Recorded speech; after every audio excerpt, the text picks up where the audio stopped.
어제 오늘 지금 계속 지금 짬을 내서 저희 인터뷰에 또 응해 주셔서 너무 감사드리는데 어떻게 보세요? 지금 정부에서 하는 지금 전체적으로 이제 우리 당에서도 많이 이렇게 지적을 한 바가 있습니다만은 네. 정확하게 지금 현재의 경제 상황 그리고 이후에 전개될 경제 상황들에 대해서 네. 정부가 정확하게 진단을 하고 네. 거기에 맞는 재정 계획 즉 예산을 네. 제출하는 게 맞는데 네. 제가 그 지난 6월에 당의 비상경제 대응 특위위원장을 맡아서 그때 첫 기자회견에서 정부가 안 쓰고 있었어요. 정부가 이야기 안 하고 있었을 때 네. 퍼펙트 스톰이 오고 있다. 아. 초대형 복합 위기가 오고 있으니 더 긴장감을 가지고 더 민감하게 상황들을 직시하면서 대책을 세워야 된다. 왜 제가 그런 이야기를 했냐면은 눈에 보이는데 이 국내외적으로 정말로 어려운 경제적 상황들이 지금 오고 있고 네. 이게 잘못 대처하면은 큰 우리 국민들이 큰 고통에 빠질 것인데 네. 네. 대통령은 한가하게 대통령 놀이나 하고 있고 그러니까요. 예. 관계 장관들은 대통령 눈치 보면서 아무 소리도 못 하고 있고 네. 그래도 좀 경제에 강하다고 하는 총리 뭐안 쳤다고 그렇게 저 사람들이 처음에 설명을 했지 않습니까? 네. 총리는 대통령 무슨 뭐 실드 치는데 정신이 없고 아유, 국회 나와서 네. 큰일 나겠다 싶어서 이제 그랬더니 이제 뭐 겨우 뭐 비상경제장관 회의도 하고 뭐 하더라고요. 근데 네. 다 미시적인 것밖에 안 해요. 네. 네. 이게 우리가 지금 현재 상황을 대응할 건 대응하고 네. 중기, 장기 이런 계획들까지 다 세워가면서 대응을 해야 되는데 이 정부가 저는 그런 의지도 없고 또 실력도 없고. 그러니까요. 근데 왜 이런 상황이 생기냐면 대통령이 딴 데를 보고 있어서 그런 거예요. 대통령이 지금 어떻게든 국민 통합을 이루어서 지금 닥쳐오고 있는 경제적 위기를 극복해 보자라고 이곳을 이렇게 이 국정 운영을 해줘야 강요들도 거기를 보면서 머리를 맞대고 저 국회하고도 논의하고 이렇게 될 텐데 대통령이 계속 이 딴짓만 하고 있으니까 뻘짓만 하고 있으니까 강요들이 그렇게 지금 이렇게 뭡니까 무사한 일 또는 방향을 못 잡고 헤매고 있는 거죠. 그러니까 지금 그 이쪽 경제 쪽에 이제 시장 쪽에 있는 네. 여러 가지 이제 전문가분들 포함해서 그분들은 이제 시장에 계신 분들은 사실상 어떻게 보면 뭐 어떤 뭐 진보 보수 이런 걸 좀 나누기는 뭐하지만 그냥 시장주의자 시장에 계신 분들조차도 이 정부가 지금 뭘 하는지를 모르겠다는 그 말씀을 되게 많이 하시고 제가 부총리한테도 상임위에서 그 이야기를 한 거예요. 네. 지금 경제계 이야기 좀 들어봐라. 기업들 이야기 좀 들어보시라. 지금 기업들이 하고 싶은 이야기가 너무 많다. 지금 이 정부에 대해서 이 정부의 경제 운영에 대해서 지금 어떻게 할 것인지 어떤 대책을 세우고 있는지에 대해서 세워야 되는지에 대해서 하고 싶은 일이 많은데 말을 못 하고 있다. 왜? 네. 수사하고 있으니까 겁이 나서 말을 못 한다. 네. 수사 조사 뭐 이런 거 말고는 없죠. 네. 그러니까 우리가 지난 정부를 놓고 보면 이게 지금 현 정부 윤석열 정부 들어서서 지금 뭐 전부 다 문재인 정부 탓, 뭐 지난 정부 탓 하고 있잖아요. 네. 한번 보세요. 그리 오래된 때 아닙니다. 아주 문재인 정부의 5년 동안 3년은 네. 어마어마한 세계적인 위기, 코로나 팬데믹 예. 속에서 국정을 운영했던 거 아닙니까? 그렇습니다. 네. 그 위기 속에서도 그 위기 대응을 해 가면서도 한편 네. 이 코로나가 가고 나면 이제 새로운 세계로 대전환이 이루어질 텐데 그렇습니다. 우리 대한민국은 어떻게 대응해야 될 것인가와 관련해서 매우 전략적 논의를 했고 네. 그래서 이 발전 전략, 네. 투자 전략 네. 이걸 그 코로나 정부 와중에서 세운 거 아닙니까? 그게 K 뉴딜입니다. K 뉴딜 네. 예. 있었어. 네. 디지털 뉴딜, 네. 그린 뉴딜, 네. 그 다음에 이 양극화를 해소하기 위한 포용 뉴딜. 실제로 그 방식이요. 지금 서방 선진국들이 지금 다 쓰고 있습니다. 2020년에 이걸 하고 났더니 네. 세계적인 석학들이 네. 한국을 봐라. 그런 한국이 제대로 하고 있다. 네. 바이든이 문재인 대통령을 만났을 때 K뉴딜을 해줘서 고맙다라고 음. 이야기를 했었고 예, 예. 실제로 바이드노믹스 있지 네, 않습니까? 바이드노믹스. 바이드노믹스가 우리 K뉴딜보다 한참 늦어요. 맞습니다. 그런데 제가 뒤늦게 돼 있는 다행히 거죠. 네. 바이드노믹스를 번역해 놓은 책이 있어요. 네. 그래서 그걸 제가 한 권을 다 봤어요.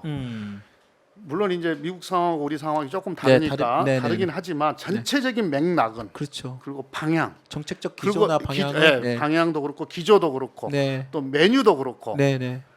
우리 K뉴딜을 베껴갔네 할 정도로 유사합니다. 그래서 제가 그 바이드노믹스를 좀 꼭 보라고 많은 사람들한테 그렇군요. 특히 미국 좋아하는 사람들한테 제가 권하기도 했었는데요. 네. 그렇게 하는 거거든요. 위기는 위기대로 대응하는 거고 네. 또 이 위기를 극복하고 오히려 이 위기를 기회로 만드는 그런 전략을 만드는 게 정부가 해야 될 일입니다. 그렇습니다. 예. 그 다음에 이제 또 하나는 뭐냐면은 정책은 이게 이제 이게 뭡니까 되게 무능한 정부다 이 말씀을 하나 드린 거고 네. 정책은 뭘로 이야기를 하냐면은 예산과 법으로 얘기를 하는 거거든요. 네. 예산을 보면 이 정책을 알 수가 있습니다. 그렇죠. 근데 이제 아까 말씀드렸던 미래 전략과 관련한 예산 싹둑싹둑 다 잘라놨고요. 지금 그다음 또 비정하기도 해요. 이렇게 이 대규모 경제 위기가 오면 왜 체력이 떨어지고 몸이 아프면 이렇게 몸이 안 좋아지면 약한 데부터 터지지 그렇습니다. 않습니까? 네, 네. 우리 이제 국가적으로 놓고 보면 그러니까 없이 사는 사람들, 취약계층들, 취약계층, 네. 중소기업들 네.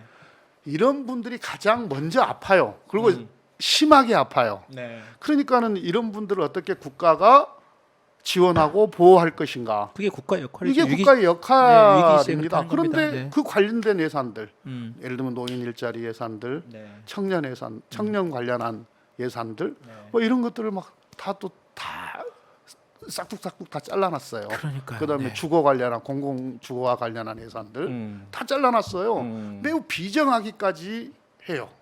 아니 그러니까 대통령이 지난번에 예산안 관련된 얘기를 할 때 보면 약자 복지 뭐 이런 얘기를 합니다. 실제로 의원님께서 말씀하시고 실제로 기재나 뭐 예산 심사 과정에서 보면 내용들을 보면 이게 정말 약자 복지라는 말이 그런 거지. 사실상 복지 이런 분들은 다 깎거나 줄이거나 적극적으로 나가는 거고 오히려 예. 예. 그리고 또 그런 거 있지 않습니까? 이미 아까 뭐 미국 사례도 말씀하셨지만 이미 많은 이제 그 시민들도 아시다시피 이제 영국 같은 경우도 보수당 네. 정권 영국 같은 경우도 그 동안에 그 보리스 존슨 총리의 그 뭐 거짓말로 인한 어떤 그 하차 이후에 새롭게 등장한 그 니지 트러스 총리도 감세 정책 갑자기 그리고 재정에 관련된 잘못된 그런 부자 감세 그리고 뭐 그 추진하다 결국 국민들 경제 위기 속에서 국민들이 들고 일어나 가지고 44일 만에 그럼요. 퇴진했지 않습니까? 그러니까 지금 이 정책을 윤석열 정부가 그때 영국의 감세안이 5년 동안 70조입니다. 맞습니다. 예. 지금 정부가 국회에 제출한 감세안이 네. 60조입니다. 이 60조. 버금갑니다. 거의 비슷하네요. 거의 비슷합니다. 네. 오히려 이 60조를 거두어서 아까 네. 말씀드렸던 우리 미래 전략과 관련한 선제적 투자. 네. 그다음에 취약계층에 대한 두툼한 보호 네. 이렇게 쓰는 게 맞죠. 지출을 해야죠. 이게 국민 경제에도 훨씬 도움이 되는 거죠. 네. 예. 아니 뭡니까 대기업 법인세 3%가 최고세율 25% 예, 22% 깎아주겠다는 거, 25% 22% 깎아주겠다는 건 그러면 뭐라고 이야기를 하냐면은 그렇게 법인세를 낮추어지면 투자가 촉진될 것이다. 그러면 일자리가 늘어날 것이다. 이렇게 이야기를 해요. 하고 전혀 그렇지 않습니다. 낙수 효과. 어떤 네. 기업이 네. 법인세 그 한 100개 정도 기업 되거든요. 대기업 네. 100개 정도 대기업 되는데 이 법인세 3%를 가지고 투자 결정을 하겠습니까? 네. 투자를 결정하는 데는 정말로 많은 요인들이 있거든요. 그렇습니다. 이게 네. 뭐 이후의 경제 상황, 시장 상황, 그다음에 자체의 어떤 전망 이런 여러 가지를 다 검토해서 그렇게 해서 투자 결정을 하는 거지 법인세 딸랑 3% 가지고 투자 결정을 한다 그런 사례도 없어요. 그 3% 최고세를 인하해주는 혜택을 받는 기업도 100개 기업 100개입니다. 예, 100개. 전체 0.0001% 정도 수준밖에 안 되는데 그러면 그렇게 하면 이제 낙수 효과가 생길 것이다. 이명박 때 똑같은 정책을 폈죠. 했었습니다. 부자 감세를 네. 했었죠.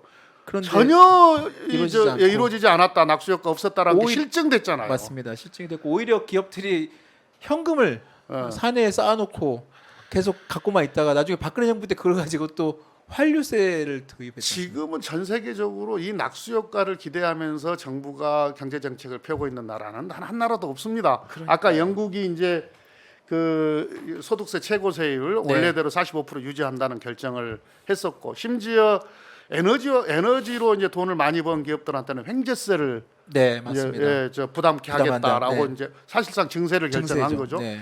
미국도요. 네. 소득세 최저 한세를 법인세 최저 한세를 15%. 네. 이게 사실상 증세거든요. 올리는 거죠, 사실상. 네. 예, 어떻게 사실상 보면. 증세하는 네, 겁니다. 증세합니다. 네. 그다음에 다른 또 증세안들이 많아요. 맞습니다. 그래서 두 가지를 합니다. 이번에 IRA 그 IRA가 사실은 예, 사실상 예. 사실상 그 증세와 그 미국 국민들이 어떻게 인프라 보면 투자법이거든요. 인프라 투자법이죠. 예, 인프라 맞습니다. 투자법인데 네. 그렇게 해서 만들어진 돈이 무려 3,550억 달러. 그러니까요. 어마어마하죠. 네. 그러면은 우리가 또 어떻게 산답니까? 어마어마하죠. 네. 그러니까 그렇게 방식으로 예. 해서 네. 그리고 이제 또 하나는 뭐냐면은 감세도 합니다. 일부 분야에서는 네.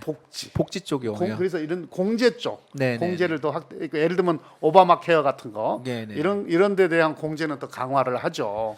그러니까요. 이게 그러니까 지금 현재 윤석열 정부가 추진하고 있는 정책과는 정반대의 길로 가고 역행하고 있는 겁니다. 그래서 많은 경제계에서 또 많은 국민들께서 걱정하고 있지 않습니까?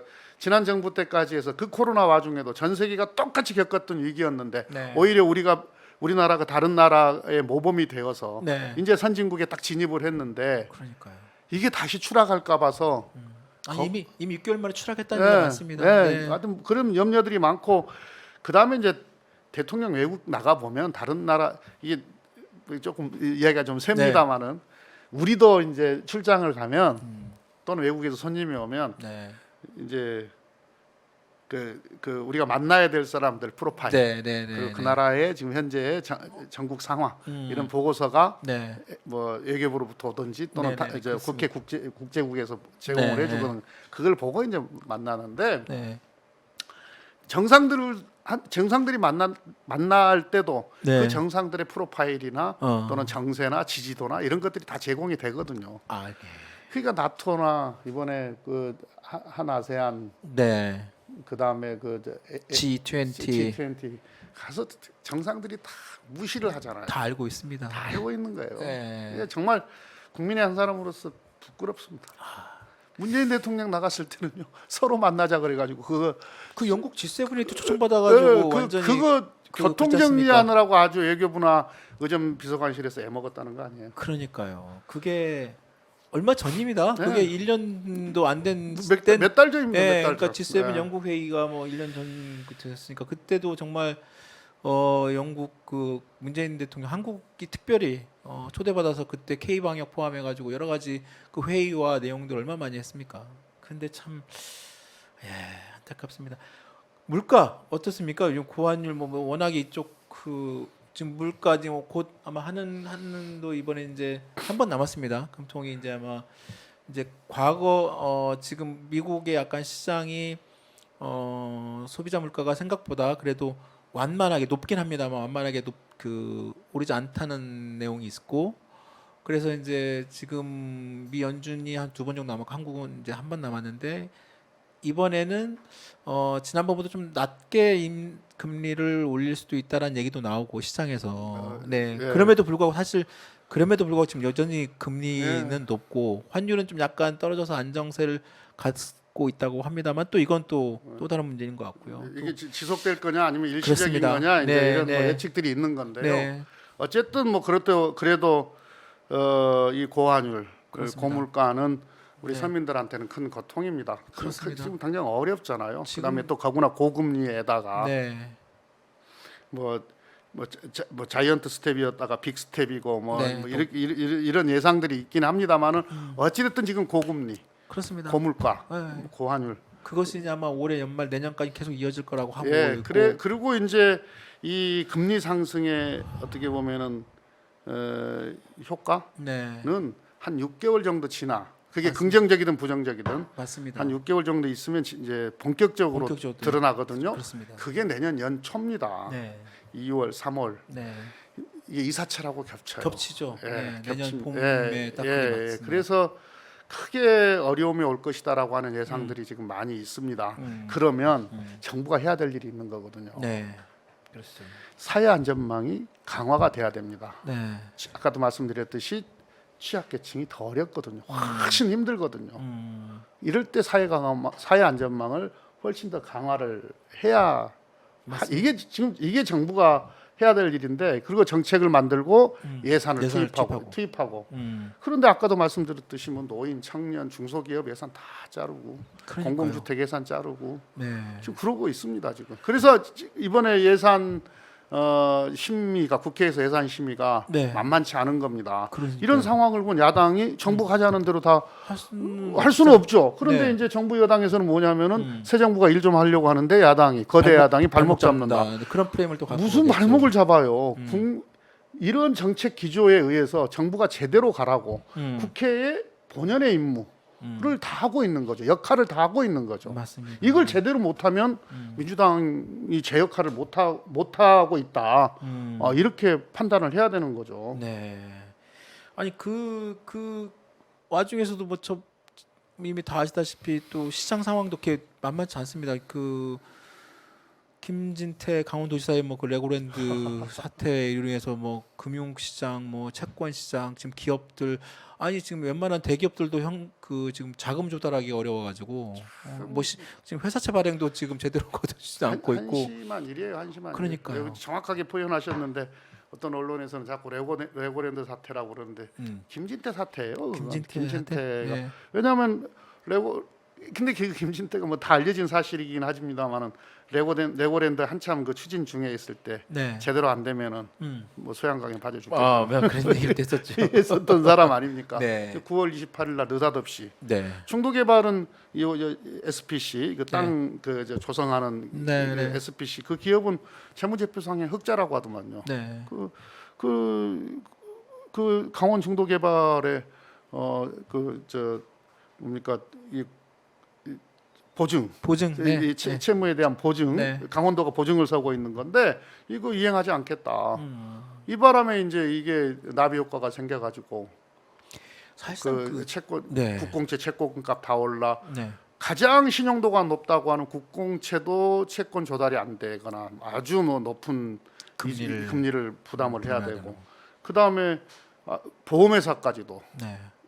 신용 경색이 와버리고. 그러니까 민간 어떤 보험회사가 이제 해외에서 자금을 조달하는 그 길까지도 이제 그러니까요. 그러니까는 막히는 비교적 낮은 금리로 자금을 조달할 수 있었던 기업들이 네. 또는 이 정부 사이드가 네.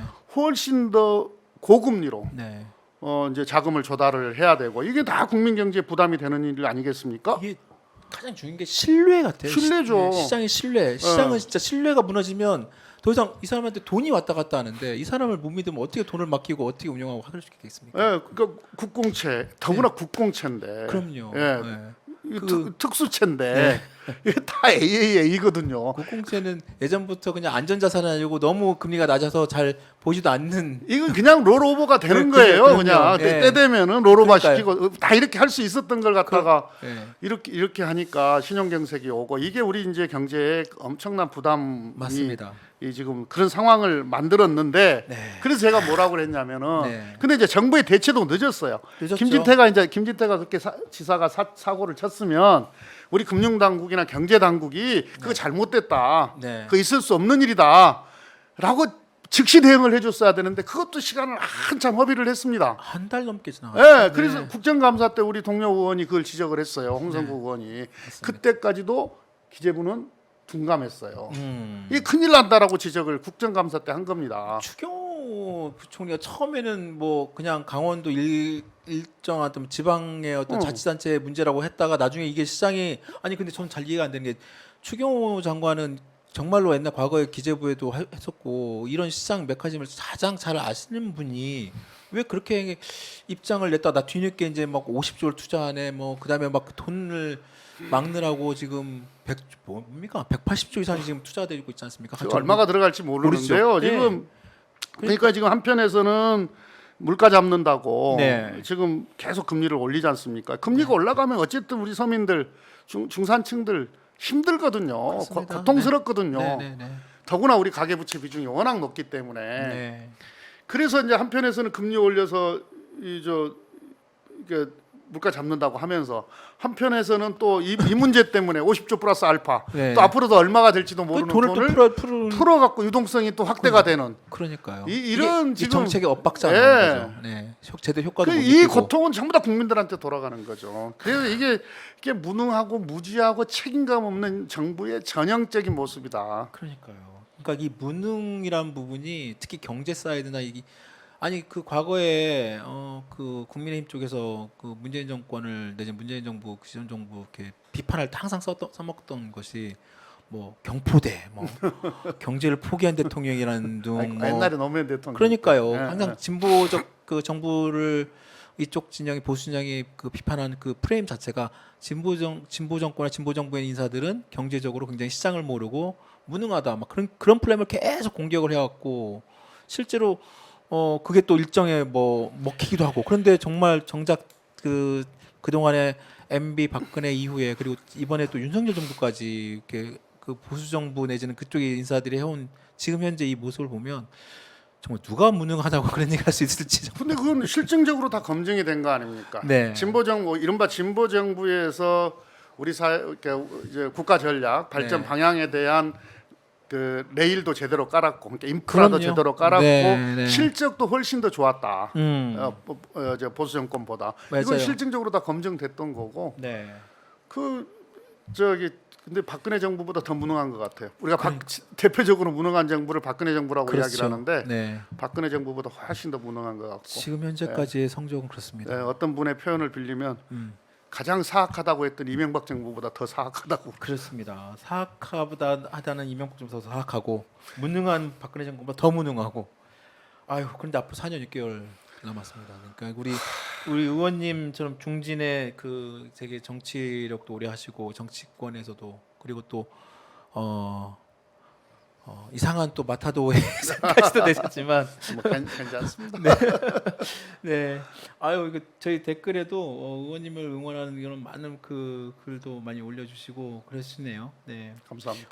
지금 벌써 시간이 1시간 벌써 훅 지나갔는데, 아, 그렇습니까? 네. 또 이제 또 들어가셔서 또 네. 오늘 또 입심사소에 또 일을 하셔야 되니까 마지막으로 뭐 검찰에 대한 그런 어떤 내용도 좋고 그다음에 또 뭐 이번에 경제 이런 내용도 좋고 저희 오마이TV 시청자 여러분께 한번 좀 말씀 좀 해주시죠. 네. 윤석열 정부 제발 정신 좀 차리시기 바랍니다. 네. 윤석열 정부 지금 뭐 이게 경쟁했던 상대 탄압하고 네. 지금 이렇게 시간 허비할 때가 아닙니다.